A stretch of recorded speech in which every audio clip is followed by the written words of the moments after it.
ክብራችንን እንጠብቅ፣ ሰውነታችንን አናባክን፣ የአጋንንት መጫወቻ አናድርገው።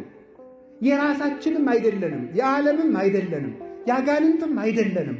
እኛ የመድኃኔዓለም ነን፣ እኛ የክርስቶስ ነን። ዋጅቶናል።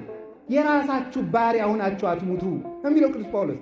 በዋጋ ተገዝታችኋልና የራሳችሁ አትሁኑ፣ የፍላጎታችሁ ባሪያ አትሁኑ፣ ፍላጎታችሁን ለክርስቶስ ብላችሁ ተዉት ነው የሚለው እና ተስፋ ይውላችሁ። ተስፋ ብዙ ሰው እኮ ኃጢአት የሚሰራ ኃጢአት ስለሚወድ ሳይሆን ተስፋ ስለሌለው ነው፣ ተስፋ ስለሚቆርጥ ነው። ያ መቼም እንግዲህ የሲኦል መዝጊያዋ ነኝ መቼም ብሎ ኃጢአትን ይጨማምራል ማለት ሰው እግሩን እንደው እሳት ቢጀምረው ያን ያራግባል እንጂ እስከ አንገቱ ነው ይገባል እንዴ? ነው እኮ ነው ቦነቱ። ያን የጀመረንን ማራገፍ ነው የሚገባው። ስለዚህ ሁላችንም ሰውነታችን ክብር ነው። ራሳችንን እንውደድ፣ ሰውንም እንውደድ።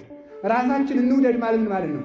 ሰውነታችንን የሚያስከብር እንደው ቅዱስ ጳውሎስ ይላል በሚሞት ሥጋችሁ ክርስቶስን አክብሩት ይላል። እንግዲህ ሰውነታችሁ የክርስቶስ አካል ነው። የክርስቶስን አካል ወስዳችሁ የዘማዊ አካል ልታደርጉት ትወዳላችሁን? የክርስቶስን አካል ይሄ እጅ የክርስቶስ እጅ ነው። ይሄ ዓይን የክርስቶስ ዓይን ነው። አፋችን የሰው የክርስቶስ አፍ ነው። እግራችን የሰው የክርስቶስ እግር ነው።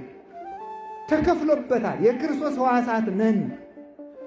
ኃጢአት ስትሰሩ ይህች ጣት የመድኃኔዓለም ናት። ይሄ እጅ የክርስቶስ እጅ ነው። የክርስቶስን አካል ለመጠበቅ ያብቃን።